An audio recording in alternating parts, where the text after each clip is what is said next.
නීතියනුකූලව 3න් 2ක් ආණ්ඩුවක් තියාගෙන කැමැත් ඡන්ද හැම වෙලාවම තියන්න ඕනේ කියලා කතා කරන එම මතයට අපිත් ගරු කරන. ඇයි මේ සම්බන්ධයෙන් පුළුවන් තරම් ඉක්මනට සල්ලි තියෙන නිසා මේ සම්බන්ධයෙන් ක්ෂණිකව අප උදව් කරන්න පුළුවන්ද මේ ඡන්දය මේ ආකාරයෙන් පවත්වන්න.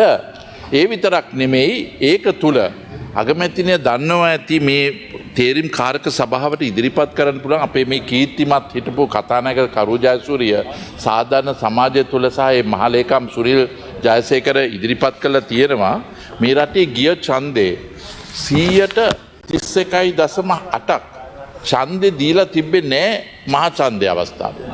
මේකේ ගිය පාර්ලිමේන්තුව 2024 ඡන්දේ ලක්ෂ 53ක් තමගේ ඡන්දයේ අයිතිය පාවිච්චි කරේ නැහැ ඡන්ද වෙලා.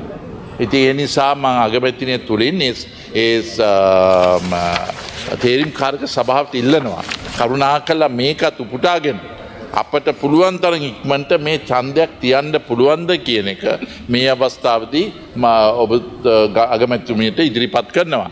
අර අගමැතිනිය ලස්සනට කිව්වනේ මේ උතුර වෙලාවේ අපෙන් අහලද ඡන්දෙ තිබ්බේ කියලා. ඇයි අනේ අපෙන් අහලද මේ ඡන්දේ කල් දැම්මේ?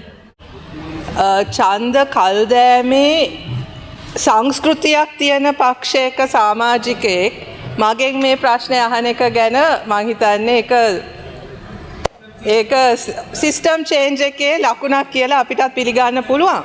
ගරු කතානායකතුමනි අපි මේ අවුරුදු එකහමාර තුල ඡන්ද දෙකක් පවත්වලා තියෙනවා. ඉතින් ඒක නිසා අපිට ඒ ඡන්දවලට ඉදිරිපත් වීමේ කිසිම අපිට ඒක පිළිබඳ කිසිම සැකයක් නැහැ. නමුත් මෙතන නීතිමය ප්‍රශ්නයක් තියෙනවා. මෙතන කමිටුවක් පත් කරලා තියෙනවා. ඔබතුමාට පුළුවන් ඒ කමිටුවට ඒ අදහස් යෝජනා ඉදිරිපත් කරන්න.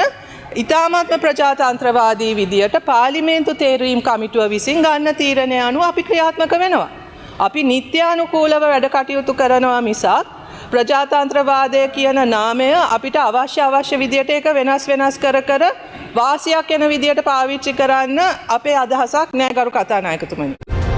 உறுதிப்படுத்தப்பட்ட உண்மை செய்திகளை உடனுக்குடன் தெரிந்து கொள்ள ஆயுள் மீடியாவை ஃபாலோ செய்யுங்கள்.